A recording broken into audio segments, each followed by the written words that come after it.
Let's talk about Chapter 18, which is a theory of relocation and how place aligns the chart. Astrocartography, developed by Jim Lewis in the 1970s, is based on a simple yet profound premise. When you move to a new location on Earth, your birth chart moves with you. The sky above that new location creates a new set of angles: ascendant, midheaven, descendant, imum coli.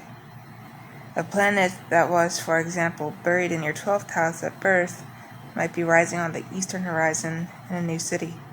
This relocated chart becomes your experiential reality in that place. You don't become a different person, but a different part of your chart is activated.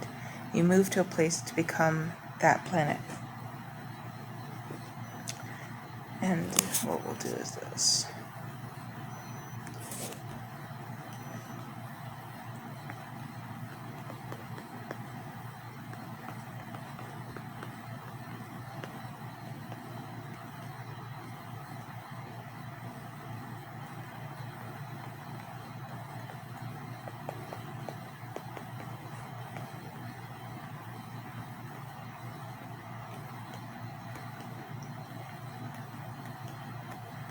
Alright, so chapter 19 is mapping the lines, interpreting planetary perons and angular crossings. So when an astrocartography map is generated, it shows lines tracing across the Earth where specific planets were on an angle at your moment of birth. So a sun line, AC or MC, a place to be seen, to shine, to express your core identity. It's ideal for leadership, creativity, or any endeavor requiring personal authority. A Venus line, DC or MC, a place for love, beauty, art, and pleasure. Relationships and financial opportunities flow more easily here. Saturn line, IC or AC, place of hard work, limitation, solitude, or karmic responsibility. Can be lonely or demanding, but it is where you can build a lasting disciplined foundation. It is not a bad line, but it requires work. Perons, a more complex layer of astrocartography that shows where two different planetary lines cross or interact. A Jupiter peron crossing a Pluto line, for example, could indicate a place of immense transformative power and wealth, but also the potential for profound corruption or crisis.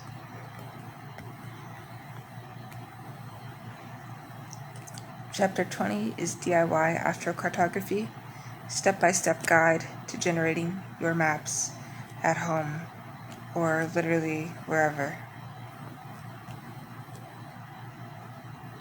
Change the size again.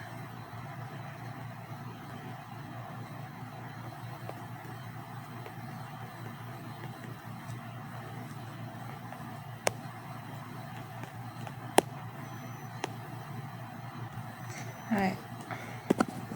So now, while professional software, of course it exists, you can create insightful astrocartography maps wherever you want. And these are the materials needed: reliable internet connection, accurate birth data, date, time, and location. It's free online software like Astro.com or AstroSeek. They offer basic astrocartography maps. And then for hand drawing, a world map, Mercator projection, colored pencils, one color for each planet, and a calculator, and a listing of your planetary positions in right ascension and declination, or using a program like SolarFire to generate the data. How do we generate the data? Well, using our software, we create the natal chart, and you will need the right ascension and declination of each planet. So for a basic line map, you only need the RA of the planets for the MC lines, and the RA of the planets plus the RA of the RAMC, right ascension of the midheaven, of your birth location for other calculations. But this is complex, right? So here's our simpler DIY method using online tools. You can go to a free chart calculation site, enter your birth data, create your chart, navigate to the astrocartography or astromap section, often found under drawings and tables, and the website will automatically generate a map with color lines representing your planetary angles. Step 2 is interpreting the map at home. so you can print the map. You can use the website's key to identify each planet's line color, and then start with your sun and your moon lines. Ask where are they? Are they over a country you've always loved, or a place you've lived before? Begin to look for clusters, and are there 3 or 4 lines crossing over a specific region? Well, that area will be highly activated and intense. Check your hard planets. Where is your Saturn line? Have you ever lived there? What was that time like? And this retrospective analysis is the most profound way to learn. Creating a hand-drawn Paran map. It's advanced DIY, so for the true enthusiasts, a hand-drawn Paran map reveals the deepest layer of astrocartography. Now this requires calculating the rising and setting times of each planet for every longitude on Earth. It is a massive but rewarding undertaking, best done with a spreadsheet. For each planet, you calculate where on Earth it would have been rising, culminating, setting, and anti-culminating at your birth moment. Plotting these points creates a powerful, personalized map of the world, and I beg to differ, even your own natal promise. Yet again.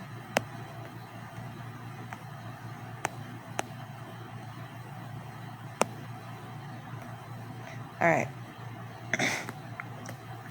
Let's get into the Home Observatory, DIY Astrology Visuals. Chapter 21 is Tools of the Trade and Setting Up Your Creative Space. So to bring the stars indoors, you need a dedicated workspace, and these are the essential items. Drafting tools, compass, protractor, T-square, and rulers for geometric precision. Art supplies, high-quality paper, watercolors for nebula effects, fine liner pens for intricate chart work, and colored pencils for planetary lines. Digital tools, basic image editing software for designing digital charts, and a printer capable of high-resolution output of your final products. And astronomical software, free programs like Stellarium are invaluable for checking planetary positions, constellation lines, and the visibility of stars on any given night. Moving on to Chapter 22, which is crafting the celestial sphere and building 3D models and planispheres. So here's how to create a planisphere, also known as a star wheel.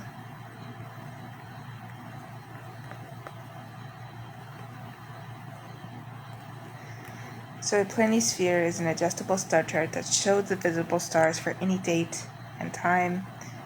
Creating one at home is a classic project. Well, you download templates, find free printable templates for your latitude online. So for example, from Sky and Telescope magazine's website. Oops, didn't mean to do that. And then assemble the wheel. Print the 2 parts, the circular star chart with the 2 months on the rim and the outer sleeve with the hours of the day and a cutout window. Mounting. Glue the printouts to stiff cardboard for durability. For the star charts, you can further process it for field used by lightly marking constellation lines with a blue pencil, visible under red light but invisible in white light. Add a bullseye to find the visibility of a specific deep sky object. You can create a small transparent circle representing your field of view through binoculars or a telescope and move it across the chart. And now we get into 3D constellation models. Using Arduino or Raspberry Pi, one can create a portable digital model of the sky. A project documented on the Arduino blog showcases a portable star map using a round LCD screen, a GPS module, and an Arduino Uno R4 to display the stars visible from any location on Earth without needing an internet connection, perfect for remote stargazing sessions. Chapter 23, Painting the Night Sky, Creating Artistic Natal Chart Posters. Here's how we transform your birth chart or a loved one's into a piece of art. Well, we calculate the accurate data using software to find the exact positions of the planets, including the ascendant and the midheaven. Then we choose your style. Like classical, you can draw the 360-degree wheel with precise house cusps, and use black ink on white paper, labeling each planet with its glyph. And this is a drafting exercise in precision. There's artistic. We can paint a watercolor background representing the mood of the chart, fiery reds for a Leo rising, deep blues for a Cancer sun. Once dry, overlay the chart wheel in gold ink. constellation style. Instead of drawing a wheel, draw the actual constellations of the zodiac as they appeared in the sky at the moment of birth. Plot the planets within these constellation figures. And add your fixed stars. For an advanced touch, research and plot the major fixed stars that were conjunct your planets or angles. So for example, marking a bright gold dot for Regulus if it is conjunct your ascendant. In frame and display, use a simple black frame to let the art speak. Chapter 24 is the astrophotographer's eye, capturing conjunctions and lunar phases. So astrology and astronomy meet in the practice of astrophotography. Documenting the sky validates the chart in the physical world. Equipment: you don't need a NASA budget. A DSLR camera on a tripod with a telephoto lens is sufficient to capture the moon, its phases, and bright planetary conjunctions like Venus and Jupiter together.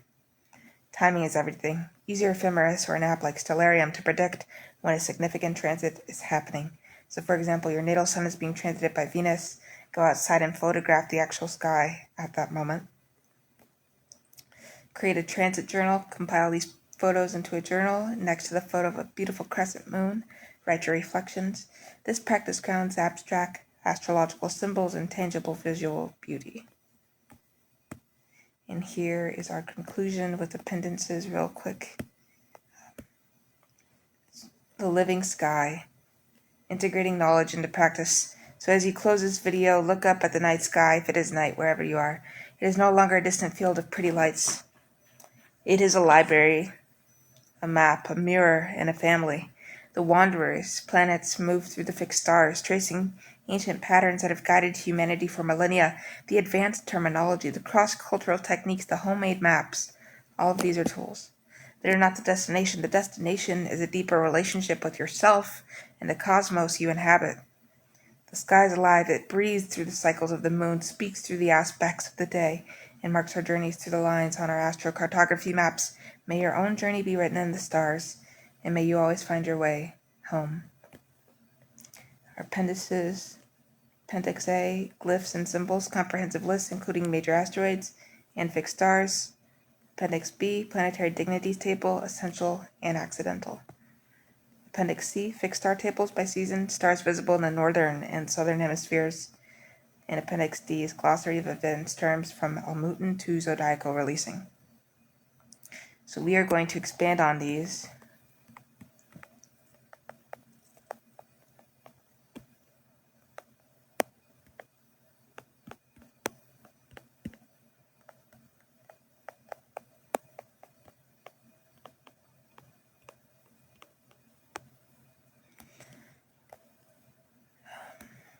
And here's what we'll do is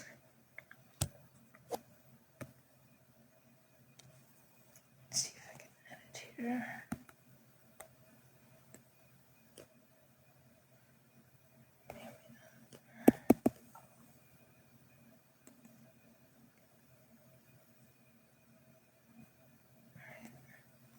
Let's try something else, actually. Alright, let's do this.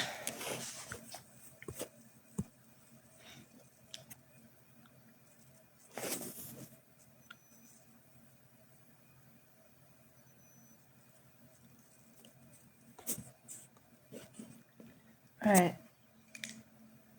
So what I want to expand on is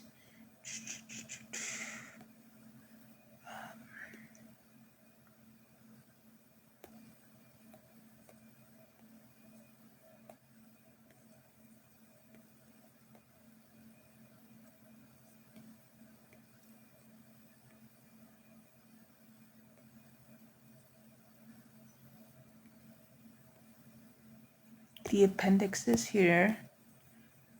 And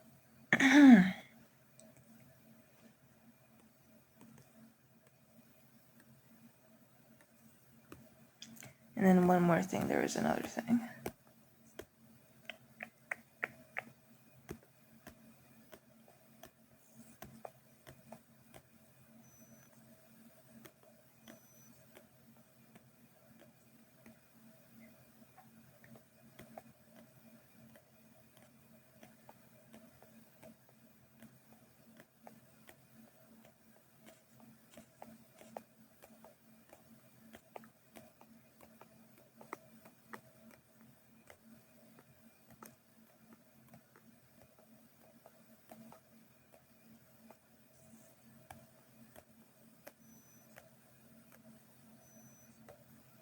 Oh, that's the thing we're missing is our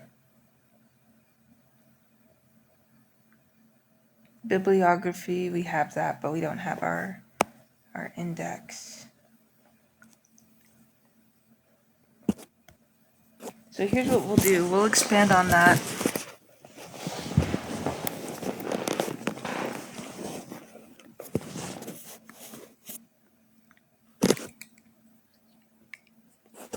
So notice how I have all of these. We'll say help expand the following advanced astrology.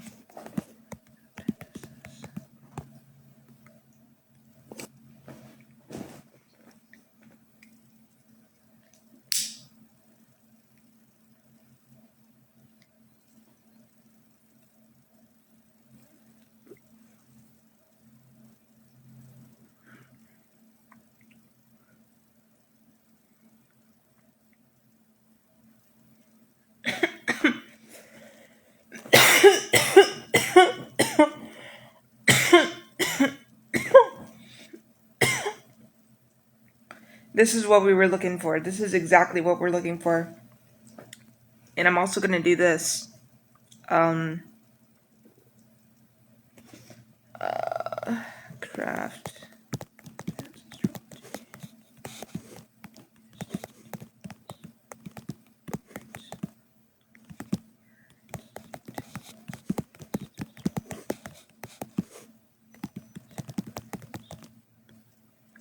Alright, so this is looking amazing, but we're also going to do this.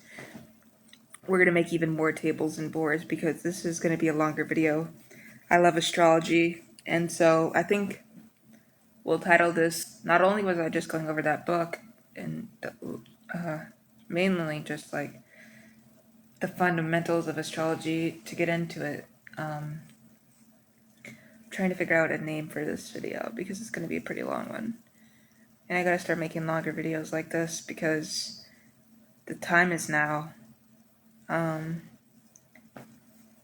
There is no other time to do this but now.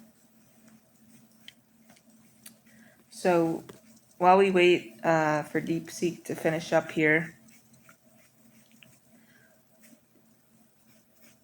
I'm excited because I've been wanting to do this as well, making more tables and showing you guys more visuals. I'm wondering if we can do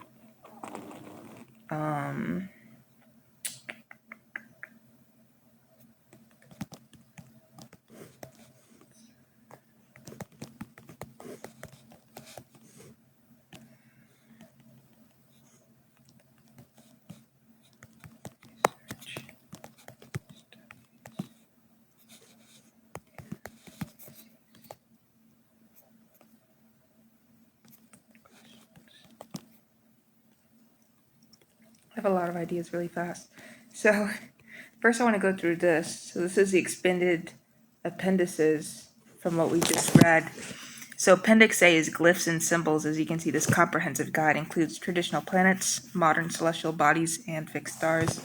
We have the luminaries and planets, with Sun being the spirit, the core will, and conscious ego, with the moon being emotions, instincts, and the subconscious. Mercury, intellect, communication, and logic.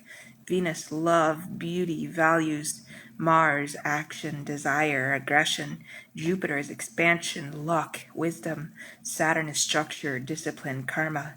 Uranus is innovation, rebellion, sudden change. Neptune is illusion, spirituality, and dreams. Pluto is transformation, power, and rebirth. Major asteroids and dwarf planets.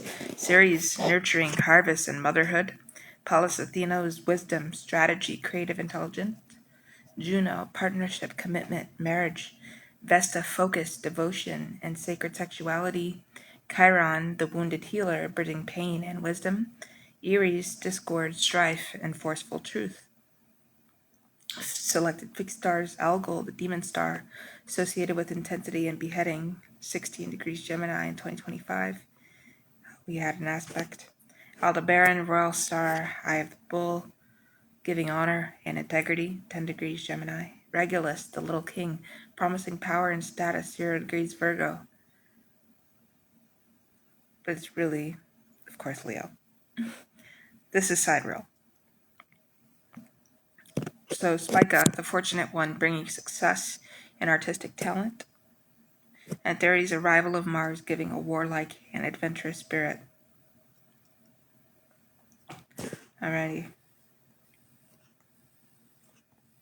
So Appendix B is planetary dignities table, and we can see this table breaks down essential dignity strength by the zodiac position and accidental dignity strength by the house and the motion. So we look at essential dignities and abilities. We see our sign, ruler, exaltation, fall, and detriment. Very simply. As we can see, for our first sign of the zodiac, Aries, the ruler is Mars, and the exaltation is the sun, with the fall being Saturn, and the detriment is Venus. Okay?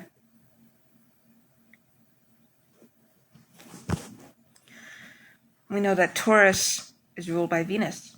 We know that Gemini is ruled by Mercury. Cancer is ruled by the moon. Leo is ruled by the sun. Virgo is ruled by Mercury. Libra is ruled by Venus. Scorpio is ruled by Pluto and Mars.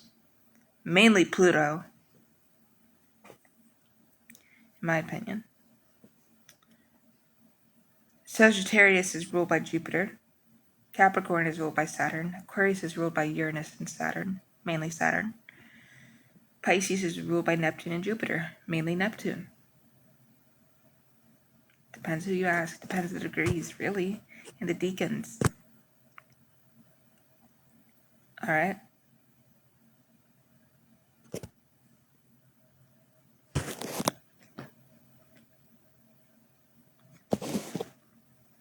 Now this is slightly incorrect because, why? Well, it's saying that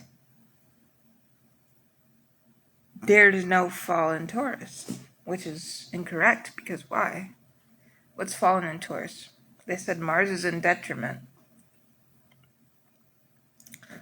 How about Pluto? Pluto in Taurus. Loss of stability. Literally the loss, and not even that, but like everything you work for just fucking disappearing in front of you. How about that? So the note is dignities by triplicity, term, and face offer further refinement. Interesting that it says accidental dignity scoring is per William Lilly. I guess he didn't know what he was doing then.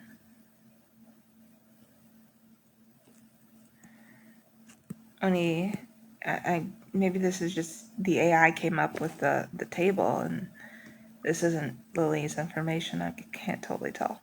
So, fixed star tables by season. This is pretty fucking cool though. Where these tables list prominent stars visible in the northern and southern hemispheres. Positions are given for the year 2025, and we can apply precession corrections for other years. So we look at the star, the constellation, mag, prox position, and the influence.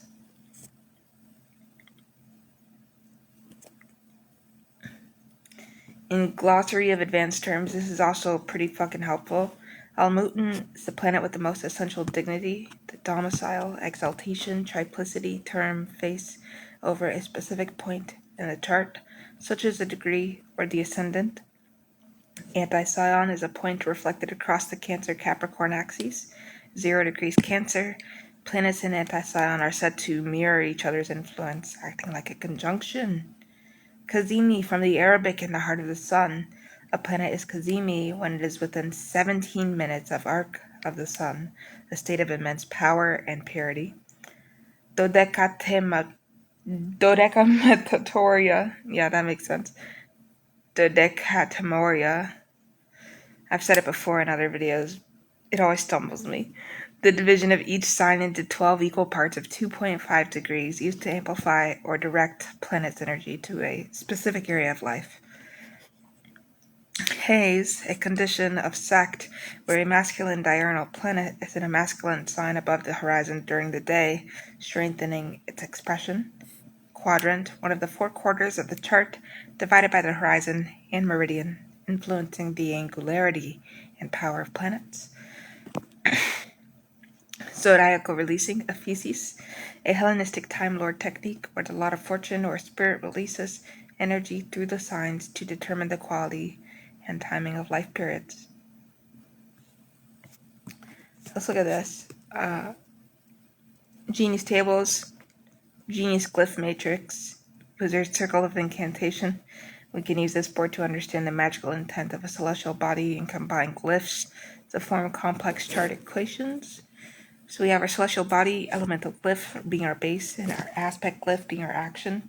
And we have our genius incantation. From the sun all the way to Saturn, we see sun being, of course, fire, moon is water, Mercury is air, Venus is earth, Mars is fire, Jupiter is air, and Saturn is earth. So, sun in a conjunction with another planet. I will to unite, core identity fusing with another point. All right, and then we move to moon experiencing sextile, Mercury squaring, Venus trining, Mars quincunxing, Jupiter in conjunct, Saturn opposition. So we observe these things. Structure to balance as an opposition, all right? And that's where I was. Feeling to opportunity, where emotions creating practical flow, that's a sextile. Mind creating tension for growth, that's a square. Love flowing effortlessly, that's a trine. Action demanding realignment of values, a quincunx. Luck requiring practical adjustment, inconjunct.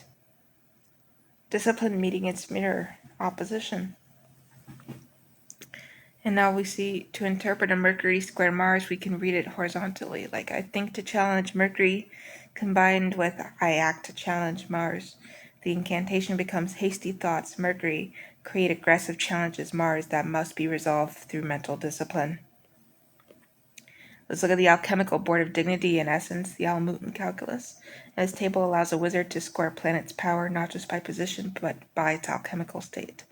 So we have our alchemical state from calcination fire, coagulation earth, dissolution water, sublimation air, fermentation spirit, and we have our planetary metal, iron Mars, lead Saturn, quicksilver Mercury, tin Jupiter, and copper Venus, as well as our essential dignity weight and our accidental weight. So we see calcination fire, iron Mars, domicile, adding 5, angular, adding 4, coagulation earth, lead, Saturn, exaltation, adding 4, direct, adding 4, dissolution water, quicksilver, Mercury, triplicity, adding 3, free from combustion, adding 5, sublimation air, tin Jupiter, term bound, adding 2, insect haze, adding 3, and fermentation spirit, copper Venus, face deacon, adding 1, conjunct fixed star Spica, adding 6. So a planet in its exaltation, adding 4, in the 10th house, angular, adding 4. Strong.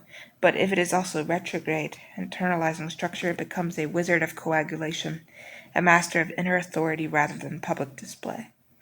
Alright? The Theban table, fixed stars, the zodiacal key. Now, stars are not just points, they are portals.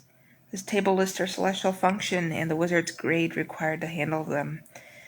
We have our stars, we have our portal function, we have our wizard grade, and we have our influence on the genius. So, from, Algol, Aldebaran, Regulus, Spica, Antares, Fomalhaut,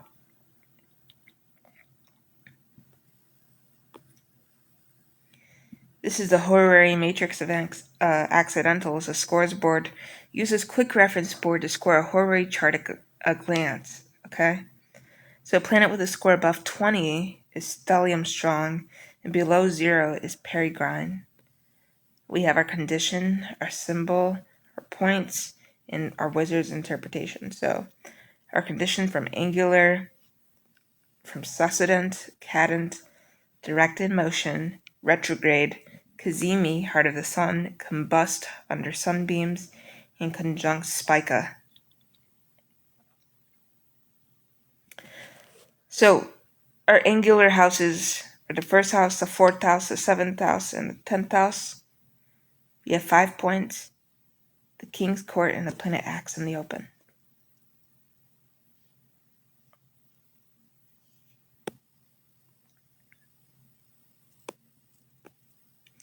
This is the Chrono Creator syllabus, zodiacal releasing, and for Daria, the curriculum for the Wizard of Time, where this board maps the soul's journey through life. We have the age, years, zodiacal releasing, a Thesis theme. For Daria period, life ruler, and the genius tank. So for example, ages 0 through 7, activation of the lot of spirit, with for Daria period being the sun. And that we discovered the core will, the Nova stage. Ages 7 through 14, we released through succedent signs. We have Venus as our for Daria period, and we learn the magic of values and attraction. From ages 14 through 21, we're releasing through cadent signs. Our for Daria period is Mercury. We master the tools of communication and logic, the adept stage. From ages 21 through 30 is the first return of the LOF, the lot of fortune. In our for Daria period, our life ruler is the moon. Emotional mastery and public integration. Now from ages 30 through 40, it's releasing from the lot of fortune. Again, just said this, but it's LOF. This time, though, the for Daria period is Saturn. And the first great test of structure, the master trial. From ages 40 through 50, peak of angular releasing. With Jupiter life ruler. Expansion of wisdom and teaching. Ages 50 through 60 is karmic recapitulation. And we have Mars as a life ruler in the final battle before elderhood. And then we have ages 60 and beyond, releasing from the lot of exaltation with Sun as a life ruler yet again. The return to core essence, the Archmage stage. We have the Wizard's hierarchy of essential dignity, the official ranking of a planet's power within the zodiac from God Emperor to exile. We have our rank, we have our title, we have our dignity level, and we have our genius equivalent. So for example, the God Emperor, the first rank, its dignity level is its domicile, right? For example, Mars and Aries. The planet owns the land it acts without permission. Now we look at the exalted king.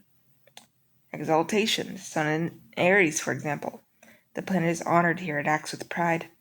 The triumvir, triplicity, for example, Sun in Leo by day.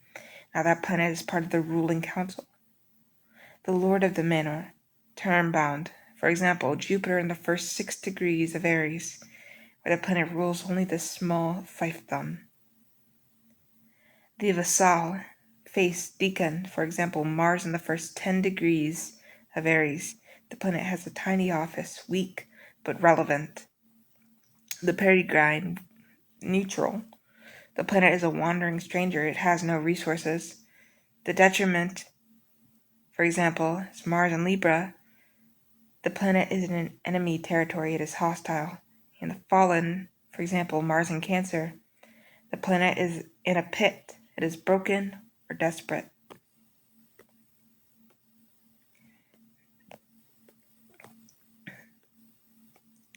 Now we have some questions.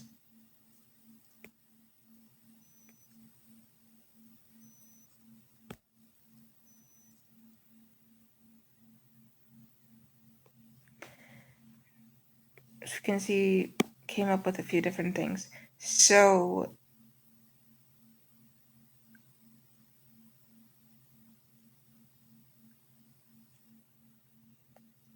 ancient Time Lord techniques.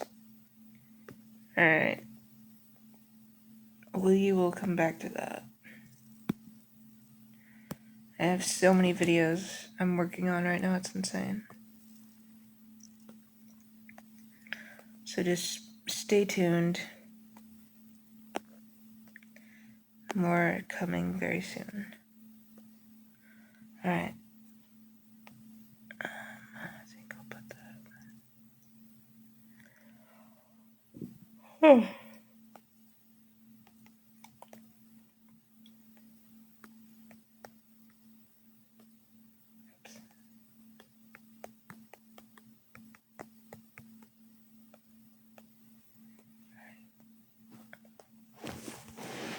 So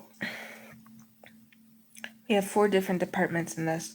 So the first department is the Helmuten Institute, as we can see, studies in essential dignity and planetary strength, with a focus being on quantifying the invisible power structures within the chart. And what I'm wondering is, this thesis A, the hidden ruler, comparative analysis of the Almuten figure versus the modern chart ruler.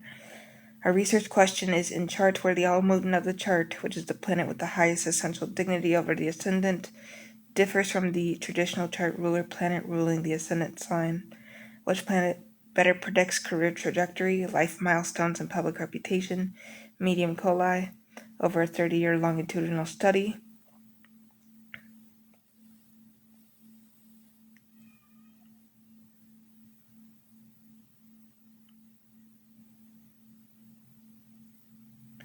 Interesting. Select 100 natal charts of public figures.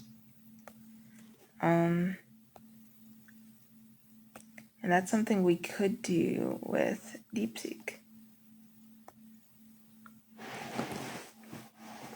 So the Peregrine planet liability or latent potential are planets with no essential dignity. Peregrine statistically more likely to manifest as chronic health issues as per medical astrology, or do they represent areas of life where the native must build skills from scratch, showing greater adaptability later in life?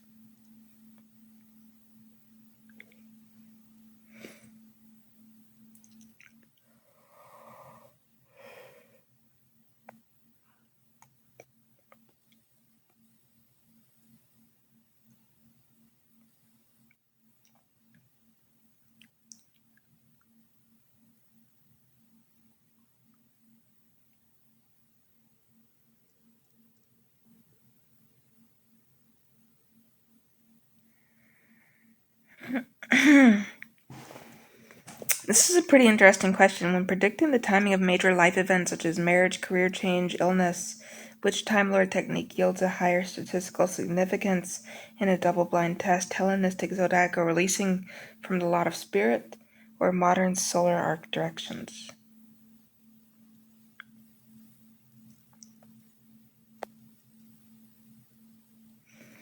And does the 9-year period ruled by Rahu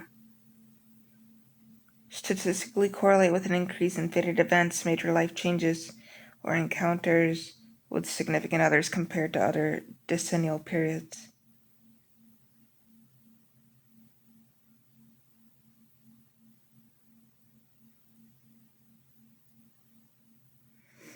Medieval for Daria. That's what we're... Okay.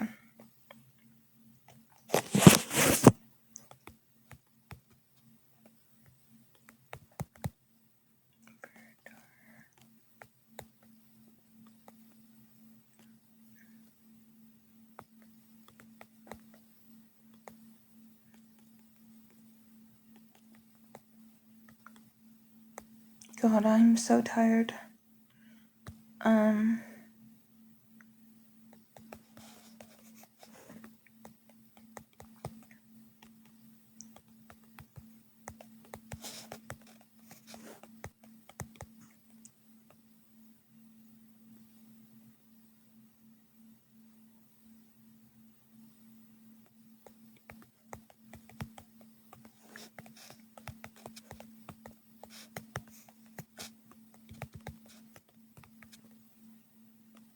Alright. So, I think we were gonna ask this one too.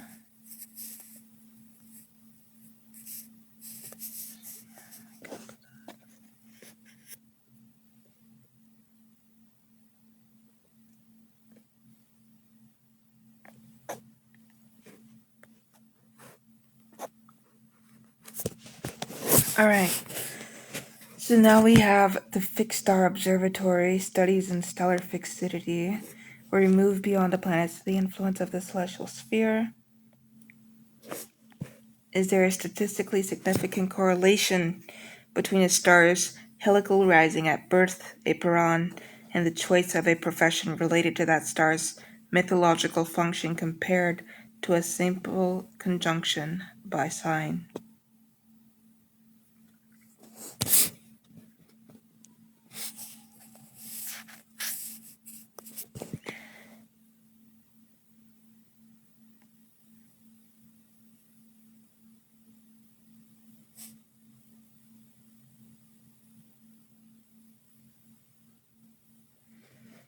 Wow, stars that are Paramatalonta, rising or culminating with a planet or angle, have a more potent and specific influence on professional destiny than stars merely conjunct a planet by degree due to precession.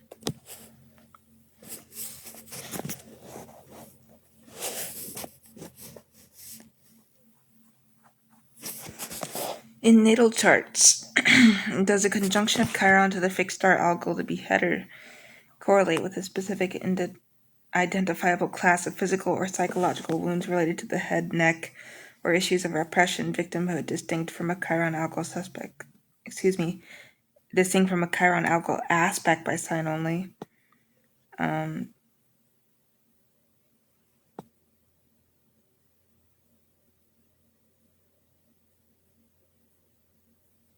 Yeah, I have this, excuse me, I have Algol conjunct my ascendant in Taurus, and I have a lot of throat issues. Not the fact that I was on testosterone, but the fact I'm a heavy smoker as well. So let's talk about Algol even more. I kind of want to give like an extensive fucking study guide on it. On the quote-unquote evil star.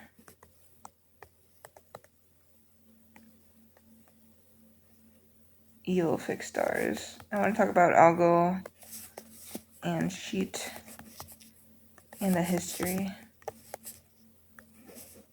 as well as events and natives with placements prominent in the charts. It's global.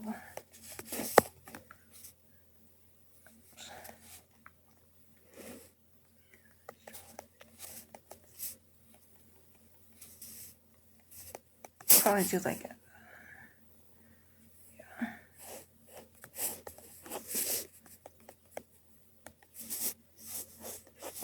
Alright. So now we are on to the genius equation. So can a formula of dignity and aspects in fixed stars predict eminence in a field?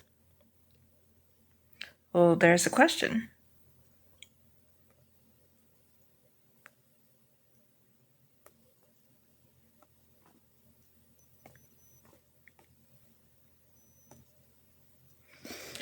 Can we create a predictive algorithm, the genius quotient, using weighted scores for essential dignity, accidental dignity, and fixed star conjunctions that accurately identifies individuals who will achieve genius level recognition in their field compared to competent but non-eminent peers?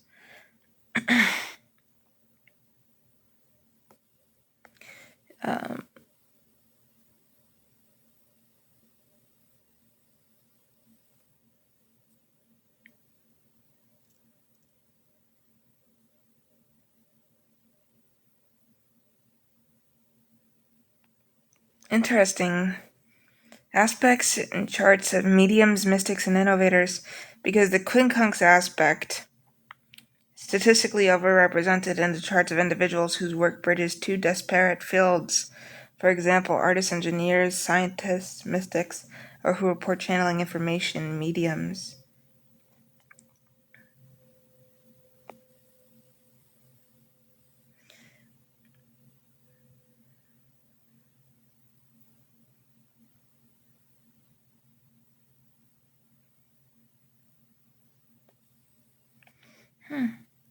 Alright, I think I'm going to end this video here with peace and love. I will see you in the next one when I'm not so tired. Alright.